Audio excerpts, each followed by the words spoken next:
प्यारे बच्चों, आज हम कर रहे हैं अपनी सहायक पुस्तक कृतिका का पहला पाठ जो आपके पाठ्यक्रम में है, जिसका नाम है माता का आंचल।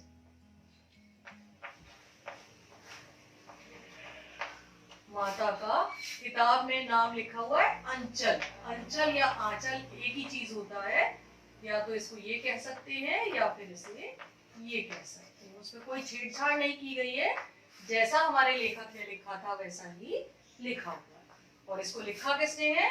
शिव पूजन सहाय। इसके लेखक कौन है? शिव पूजन सहाय।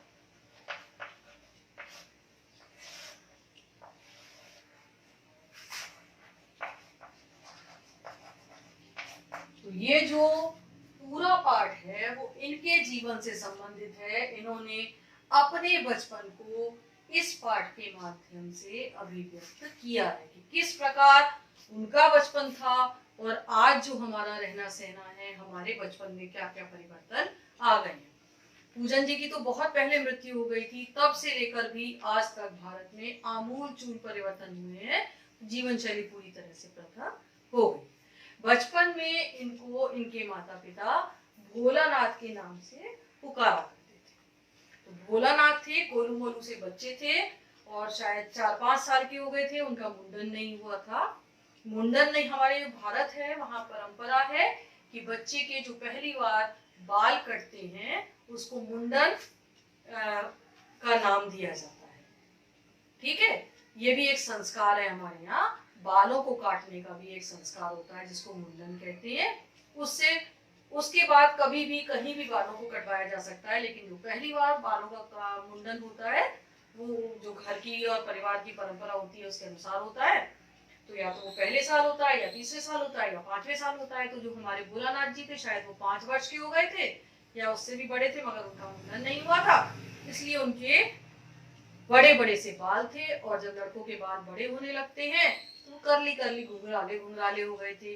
जब बड़े बाल हो जाते हैं तो उनकी जो माँ थी उनको वो मैया कहा करते थे और अपने पिताजी को वो बाबूजी कहते थे। और अपने माता पिता के बहुत दुलारे थे।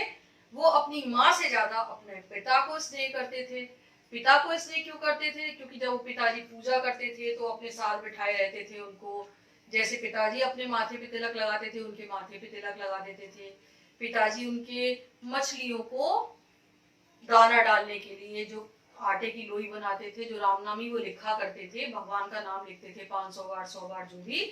जब वो पूरी पुस्तिका भर जाती थी तो उसकी क्या करते थे? छोटी छोटी गोलियां बनाते थे, पेपर को काट काट के, फिर उसको आटे में लपेट के उनको नदी में डालकर क्या करते थे? मछलियों को भोजन देने जाते थे। जब वो ये सारा काम करते थे तब भी अपने साथ में किसको ले जाते थे? हमारे भोलानाथ जी को लेकर जाते थे। खुद पैदल चलते थे और भोलानाथ जी उनके कंधे पर लदे रहा करते थे। और उसके बाद जब वहां से लौटते थे तो रास्ते में हरे भरे वहां पेड़ पड़ते थे, उन पेड़ों पे वो क्या करते थे? भोलानाथ जी को झूला झुलाया करते थे। और सबसे बड़ी बात, हमारे आपके तो मम्मी पापा अब आजकल का समय जो है वो दोनों वर्किंग हो गए हैं। पेरेंट्स वर्किंग होते हैं तो उनके पास टाइम नहीं होता हमारे लिए। लेकिन भोलानाथ के जो पिताजी थे, क्योंकि ये किसान परिवार से थे, तो उनका जो भी समय होता था वो सब अपने काम के अलावा बाकी सारा समय भोलानाथ के साथ गुजारते थे। भोलानाथ छोटे बच्चे थे और उस समय के बचपन में और आज के बचपन में बहुत अंतर है। उस समय का बचपन लोगों का, जो बच्चों का था, वो अपने जीवन से जुड़ा हुआ था, दिखावटी नहीं था। जो उनकी रियल लाइफ थी वही उनके खेल खिलौनों में दिखाई देती थी, तो वो वैसे ही खेल खेला करते थे। और उनके पिताजी भी उनके साथ बच्चा बनकर उन सब खेलों में भाग लेते थे। जब हमारे पेरेंट्स हर समय हमारे हर काम में हमें सपोर्ट करते हैं, हमारे साथ होते हैं, तो हमारी उनसे बाउंडिंग बढ़ जाती है, बॉन्ड तगड़ा होता जाता है, बढ़ता जाता है। तो उन दोनों बाप बेटे के बीच में अच्छे वाली बॉन्डिंग थी, बहुत स्नेह और प्रेम भाव था। इसका मतलब ये नहीं है कि वो माँ से प्यार नहीं करते, लेकिन बच्चे को जो स्वस्थ रखने का काम होता है वो केवल एक माँ ही कर सकती है। तो जो हमारे लेखक थे उनकी माँ क्या करती थी? जबरदस्ती उनको पकड़ के, पिताजी तो अगर खाना खिलाने के लिए दे दिया जाए तो क्या है, बच्चे से कहेंगे खा लो बेटा, एक बार खिलाए 2 बार खिलाए, बच्चे ने मना किया तो कह दिया ठीक है पेट भर गया चलो हो गया। लेकिन माँ ऐसे नहीं छोड़ती, उसे मालूम है कि उसके बच्चे का भी पेट नहीं भरा है, वो बच्चा होने के कारण केवल शरारतों की वजह से नहीं खा रहा है। तो क्या करती है? उसको तरह तरह की कहानियां बनाती है, गाने सुनाती है, गीत सुनाती है, ये तुम्हारा खाना खा लेगा, वो तुम्हारा खाना खा लेगा, ऐसे कर करके सबके कौर बना के उनकी माँ उनको भोजन कराया करती थी। और क्या करती थी उनकी माँ, जो उनके बड़े से बाल हैं उनमें क्या करती थी, ऐसे लेकर के बहुत सारा तेल यहाँ सर पे डालकर उसको मला करती थी और उसके बाद उनकी चोटी बनाती थी और चोटी में छोटा सा फूल भी लगा देती थी और फिर कहती थी मेरा बेटा तो बहुत सुंदर है, तो उसकी आंखों में काजल लगा के नजर का टीका भी लगा दिया। तो ये तो रहा उनके माता पिता का। तो वो जो उनका घर हुआ करते थे, गांव में बड़े बड़े घर होते हैं, है ना, बड़े बड़े घर होते हैं, तो क्या होता है, घर के बाहर में जो एंट्रेंस होता है उसके दोनों साइड जो जगह होती है वहां बड़े बड़े से चबूतरे होते हैं। तो जो हमारे भोलानाथ जी थे उनके घर के बाहर भी दोनों तरफ चबूतरे थे। तो जो उनका बचपन था उन चबूतरों पे सारे खेल खेलता हुआ बीता था। तो वो कौन कौन से खेल खेलते थे ये हमारी पुस्तक में बताया गया है कि वो क्या करते थे, जो वो चबूतरा था उस पर ही उसको मानो एक स्टेज सा बना लेते थे, चौकी रख देते थे वहां पर और उस पर अपनी दुकान सजा लेते थे। अब दुकान काहे की बनाते थे, बच्चे थे तो मिठाई पसंद थी तो मिठाई की दुकान बना ली। सारी मित्र मंडली क्या करती थी, छोटे छोटे कहीं से कपड़ों के टुकड़े कतरन जो मिल जाती थी उसे ले आते थे, उसकी थालियां बन जाती थी। अब बनाए काय की मिठाई, तो जो मिट्टी होती थी उसी को गीला करके लड्डू पेड़े सब बना लिया और दुकान सजा लेते थे। अब दुकान तो सज गई, सारे मित्र आपस में ही दुकानदार होते थे और खुद ही सामान को खरीद लिया करते थे। ठीक है, अब खरीदे काय से पैसों की जरूरत है, तो पैसे ये नहीं है कि वैसे नोट और पैसों से पैसे होते थे, घर में जो टूटे फूटे उनका सामान पड़ा हुआ होता था उसी से पैसे बना लेते थे। टूटे फूटे बर्तन हैं, मटका टूट गया तो उसके छोटे छोटे पत्थर के टुकड़े हैं, सबसे क्या बनती थी, उनकी करेंसी बन जाती थी, पैसे बन जाते थे और उसी से सामान खरीदने लगते थे। जब ये सारे काम वो सारे बच्चे मिलकर कर रहे होते थे तो उनके पिताजी भी दुकान पे आ जाते थे सामान खरीदने के लिए वैसे ही पैसे लेके। तो जब पिताजी वहां आते थे तो सारे बच्चे शर्मा के वहां से भाग जाया करते थे। फिर क्या करते थे, वो थोड़ी देर बाद दूसरा खेल खेलना शुरू हो जाते थे। क्या करते थे, किसान परिवार से थे तो उन्होंने देखा था कैसे खेती बाड़ी होती है, तो क्या करते थे, उसी चबूतरे पर उनके खेत बन जाते थे। अब खेत बनेंगे तो सबसे पहले खेतों को जोता जाएगा। जोतने का काम कौन करते हैं, पुराने समय में बैल किया करते थे। आजकल तो क्या होता है, ट्रैक्टर से खेती होती है। पुराने समय में बैल चलते थे, तो वो क्या करते थे, दो साथी दो बच्चे क्या करते थे, बैल बन जाते थे। एक जना उनको लेकर घूमता रहता था तो खेत की जुताई हो जाती थी। उसके बाद उसमें ऐसे ऐसे फैलाकर बीज डाल दिया, पानी लगा दिया, थोड़ी देर बाद ही क्या होता था, उनकी फसल बड़ी हो जाती थी, पक जाती थी, फिर उसे काट भी लेते थे और उसे बेच भी देते थे। तो उनके खेल क्या होते थे, वास्तविक जीवन से जुड़े हुए होते थे। फिर थोड़ी देर बाद दूसरा खेल खेलना शुरू हो जाते थे। क्या करते थे वो, शादी ब्याह का खेल खेलते थे। शादी ब्याह के लिए क्या जरूरत होती है, बैंड बाजे की जरूरत होती है। अब बच्चे हैं उनके पास कहाँ से क्या है, तो घर में जो टूटे फूटे कनस्तर होते हैं, डिब्बे होते हैं, उनसे ही बैंड बाजा बना लेते थे। और क्या करते थे, पत्तों से सजावट कर लेते थे। और जो चूहेदानी होती है जिसमें हम चूहा पकड़ते हैं, उसकी क्या बन जाती थी, दुल्हन की पालकी बन जाया करती थी। और दूल्हा किस पे बैठ के आता था, कोई गधा मिल गया, कुछ मिल गया, खच्चर मिल गया, गाय का बच्चा मिल गया, भैंस का बच्चा मिल गया, जो मिल जाए उसी पे बिठा करके दूल्हे को ले आया करते थे। ठीक है, तो और क्या होता था, जब सारे बाराती आते थे, जो दोस्त होते थे उसमें से आधे घराती बन जाते थे, आधे बाराती बन जाते थे। तो जो बारात आती थी उसको दावत वावत खिलाने के लिए क्या करते थे, वैसे ही अपनी पेड़ के पत्तों की पत्तल बन जाती थी और लड्डू पेड़े बन जाते थे मिट्टी के, और उससे दावत हो जाया करती थी। तो क्या था, उनके जीवन में खिलौनों के लिए स्पेशली कोई खर्चा नहीं होता था, जो सामान आसपास मिल गया वो सारा उनका खिलौना बन जाया करता था। ठीक है, अब बच्चा मंडली है, हमारी तरह तो है नहीं। आज के समय में क्या है, एक तो टेक्नोलॉजी हाई हो गई, एक पेरेंट्स वर्किंग हो गए, और दूसरा हमारा जो सोसाइटी है, सोशल लाइफ में ऐसा हो गया है कि बहुत सारी बुराइयां बढ़ गई हैं, अपराध बढ़ने लगे हैं, बच्चों की किडनैपिंग हो जाती है, अपहरण हो जाते हैं। इस वजह से माता पिता क्या चाहते हैं, नहीं भाई बच्चा घर में ही रहे, घर से बाहर ना जाए। उसके लिए क्या करते हैं, खुद समय नहीं दे पाते तो उसको पैसिफाई करने के लिए क्या करते हैं, बहुत सारे टॉयज ला देते हैं, इलेक्ट्रॉनिक गैजेट्स दे देते हैं, जिससे बच्चा वहीं पर बिजी रहे, घर से बाहर ना जाए, धूल मिट्टी में ना खेले। लेकिन पुराने समय में क्या होता था, मनुष्य जो बच्चे होते थे वो नेचर के पास रहते थे, नेचुरल वातावरण जो होता है हर मौसम का बड़े आनंद लिया करते थे। भोलानाथ और उनके साथी बच्चे तो बच्चे होते हैं, बच्चे और बंदर में तो कोई डिफरेंस ही नहीं होता। बंदर सेना थी पूरी, जब आंधी आती थी तो क्या करते थे, सारे बच्चे भाग करके आम के बाग में पहुंच जाते थे। क्योंकि क्या होता है, जब आंधी आती है तो आम टूट टूट के नीचे गिर जाते हैं। तो बाग का जो रखवाला है, पूरी बंदर सेना आ जाए तो किस किस को पकड़ेगा, सारे मिलकर उसको परेशान करके और खूब मजे से वहां पर आम खाया करते थे। एक बार सारे बच्चे वहां पर गए आम खाने के लिए आंधी के बाद, लेकिन हुआ ये कि आंधी के बाद में अचानक काले काले बादल आए और मूसलाधार बारिश होने लगी। जब बारिश होने लगी तो बारिश होगी तो पानी भर जाएगा। जब पानी रुका नहीं, धीरे धीरे बढ़ने लगा, तो क्या हुआ, नीचे भरना शुरू हो गया। अब जब जमीन में पानी जाएगा तो नीचे जो जीव जंतु रहते हैं वो सब बाहर निकलने शुरू हो गए।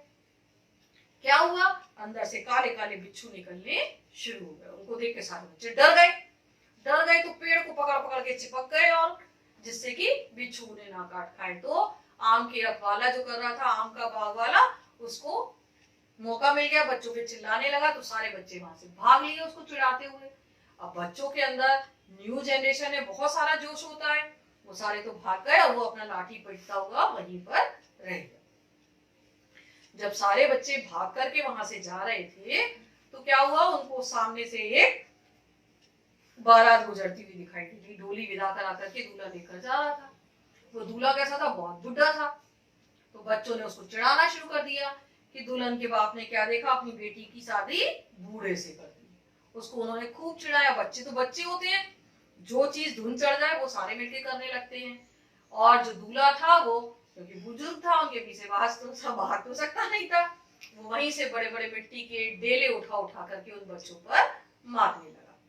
ये शरारत खत्म हुई तो फिर बच्चों ने क्या काम किया, बारिश होके चुकी थी तो पानी था, वो टीले पे चले गए। टीले पे चढ़ के जो डेले मार रहे थे वहां उनको एक बिल दिखाई दे गया। उन्होंने सोचा लाओ बिल के अंदर पानी नहीं भर देते हैं तो क्या होगा। नहीं, एक घटना हम भूल गए। जब बच्चे शरारत करते हुए वहां से गुजरने लगे तो वहां पर उनको एक बुजुर्ग दिख गए जिनका नाम था मूसन तिवारी। क्या नाम था, मूसन तिवारी। मूसन तिवारी बुजुर्ग थे। सारे बच्चे उन्हें चिढ़ाने लगे। एक उनमें बैजू नाम का बच्चा था और एक भोलानाथ। अब जब वो जो बुजुर्ग थे मूसन तिवारी जी, वो बच्चों को तो पकड़ नहीं पाए, डंडा फटकारते हुए कोशिश की लेकिन कुछ नहीं हो पाया। तो वो धड़धड़ाते हुए कहाँ पहुंच गए, बच्चों के स्कूल में पहुंच गए। आज के समय की तरह पुराने स्कूल नहीं होते थे, ना ऐसे अभिभावक होते थे। वहां पर टीचर की आज्ञा सबसे ऊपर होती थी। उन्होंने जाके बच्चों की शिकायत किससे कर दी, टीचर से कर दी।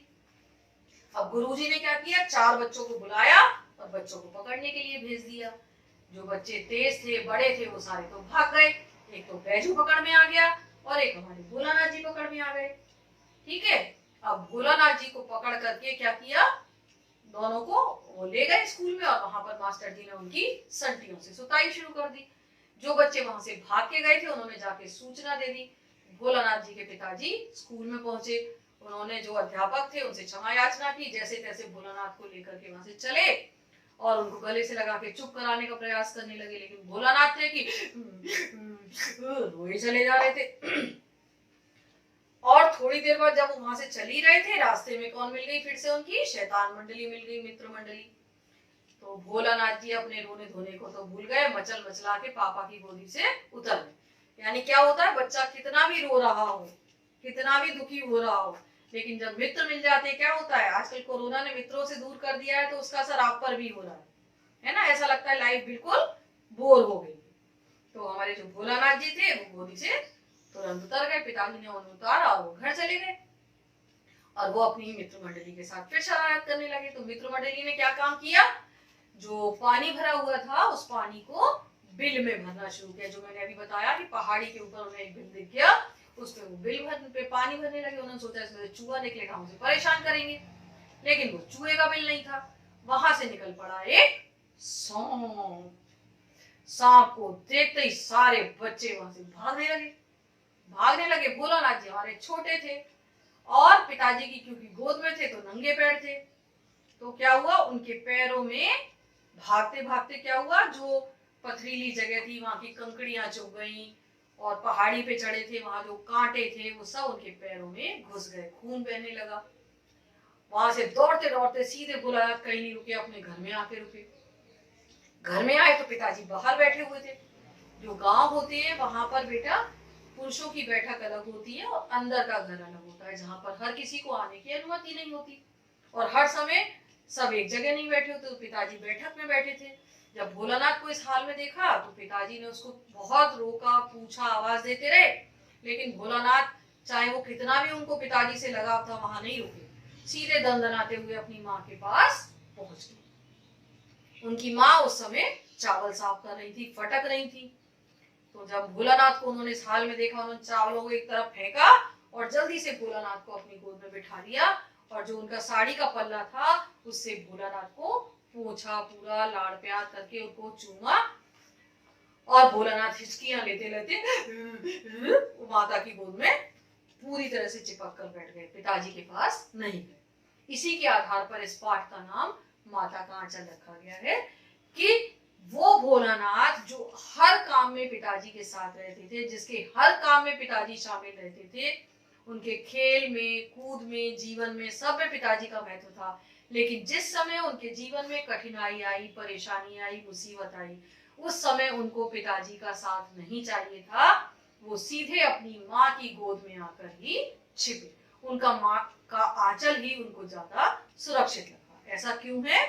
क्योंकि इस दुनिया में बच्चे के लिए माँ के आंचल से अधिक सुरक्षित और ममता देने वाली जगह दूसरी नहीं होती। जब हमारे ऊपर परेशानी आती है, मुसीबत आती है, तब हमें लगाव की जरूरत नहीं होती, हमको सुरक्षा और ममता की जरूरत होती है, जो माँ के आंचल से अधिक इस दुनिया में कहीं भी नहीं मिल सकता।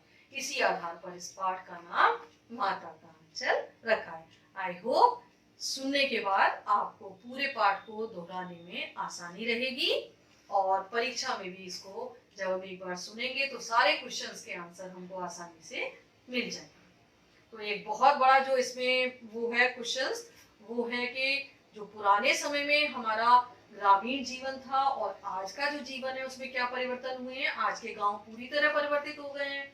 पुराने समय में जो किसान होता था वो खेती का काम किससे करता था? हल बैल से करता था, बारिश के पानी पे निर्भर करता था, मैनुअल खाद डालता था जो गोबर की खाद है। लेकिन आज बिल्कुल गांव का स्वरूप बदल गया। खेती का स्वरूप क्या हुआ है? किसान हल बैलों के स्थान पर ट्रैक्टर का प्रयोग करने लगा है। वर्षा के ऊपर आश्रित नहीं है, उसकी जगह किसने ले ली है? ट्यूबवेल और नहरों ने ले ली है। मैनुअल के साथ साथ रासायनिक खाद डालता है, और विज्ञान ने जितनी भी आधुनिक सुख सुविधाएं हम सभी को दी हैं, उन सभी से हमारे गांव अब अछूते नहीं है। गांव में सारी सुविधाएं देखी जा सकती हैं। शिक्षा का भी व्यापक तरीके से वहां प्रचार और प्रसार हो गया है। विद्यालय भी हर गांव के अंदर अब आपको विद्यालय देखने को मिलेंगे, जिससे कि सभी लोग शिक्षित हो सके। और एक इसका मेन क्वेश्चन है कि जो हमारे बच्चों के खेल खिलौने हैं और जो उस समय के लेखक के समय के खेल खिलौने, उनमें क्या अंतर है? जो उनका जीवन है वो कैसे डिफरेंस में है? कि जो पुराने समय में लेखक का जो जीवन था वो वास्तविक जीवन से जुड़ा हुआ था। जो उनके खेल खिलौने थे उनके वास्तविक जीवन से जुड़े थे। वो अपने आसपास उपलब्ध सारे सामान से ही, टूटे फूटे सामान से अपने खिलौने बना लिया करते थे।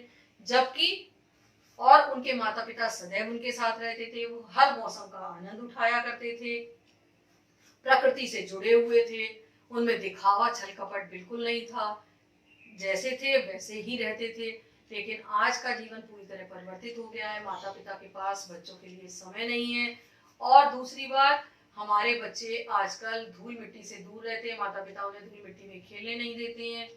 हम उनका जीवन किसके चारों ओर घूमता है?